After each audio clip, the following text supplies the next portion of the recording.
iOS 17 Vision Pro, ce qu'il faut retenir de la conférence Apple du 5 juin 2023. iOS 17 a été présenté et il apporte énormément de nouveautés. On va pouvoir personnaliser l'écran d'appel en fonction du contact, mais aussi avoir une transcription écrite de l'appel en cours. Sur FaceTime, vous pourrez laisser un message vidéo si quelqu'un n'est pas disponible. En parlant de transcription, cette nouvelle, elle va faire plaisir, on va pouvoir transcrire à l'écrit les audios dans iMessage. Apple va permettre aussi d'annoncer plus facilement à vos proches que vous êtes bien rentré en sécurité ou les prévenir automatiquement en cas de problème. Apple a aussi dévoilé son application de journal intime, il vous proposera d'écrire sur des moments capturés avec l'iPhone en ajoutant les photos de votre voyage ou la musique écoutée par exemple. L'iPhone pourra également se transformer en stand indiquant l'heure ou affichant des photos souvenirs. Je vous ferai demain une vidéo en détail sur toutes les nouveautés d'iOS 17. Enfin, Apple a dévoilé son casque de réalité mixte, le Vision Pro.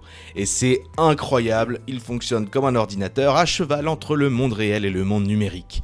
Vous pouvez afficher différentes applications pour travailler, regarder des films, faire des visioconférences, le tout en décidant de voir le monde extérieur ou d'être totalement immergé à la demande grâce à une petite molette. On contrôle tout avec les gestes de la main, le regard ou la voix, tout est synchronisé avec l'iPhone ou le Mac, vous pouvez même transférer l'écran de votre Mac pour avoir un écran externe énorme, vous pourrez profiter de contenu en 3D et même de tous les jeux disponibles sur Apple Arcade. Il est également possible de prendre des photos ou des vidéos avec le casque. Reste à voir quand même certains détails, on voit un câble tout le long des présentations mais Apple n'en a pas parlé et on ne connaît pas les détails de l'alimentation par exemple. Sur le papier c'est vraiment une merveille technique, à voir quand même une fois qu'on l'aura en main mais c'est super prometteur. Reste la douloureuse, le prix, il sera disponible en début d'année prochaine à partir de 3 499 $, ce qui pour ce que c'est ne me paraît pas si cher mais on en reparlera. Voilà pour l'essentiel des annonces de cette conférence d'Apple qui était très dense. On se retrouve demain pour la vidéo sur